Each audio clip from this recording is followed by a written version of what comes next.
অন্তরাটুকু শুনিয়ে যাব। তারপর কত চন্দ্রভূক অমাবস্যা কেটে গেল, অষ্টমী আর ফিরে এলো। মামা বাড়ির মাঝি নাদের আলী বলেছিল, বড় হও দাদা ঠাকুর, তোমাকে আমি 3 প্রহরের বিল দেখাতে নিয়ে যাব, যেখানে পদ্ম ফুলের মাথায় সাপ আর ভ্রমর একসাথে খেলা করে।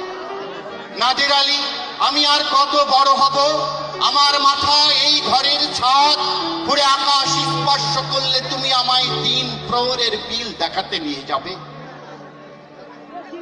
33 বছর কাটলো, কেউ কথা রাখেনি।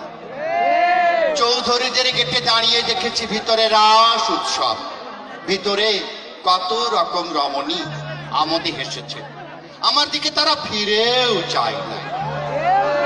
Thank you. আপনারা অবশ্যই কথা রাখবেন, কেউ কথা না রাখলেও দেবাকরপুরের মানুষ প্রমাণ করে দিবে যে আমরা সুন্দর দর্শক, আমরা ভালো দর্শক, ভালো শ্রোতা, আমরা এখানকার মানুষ শান্তিপ্রিয়।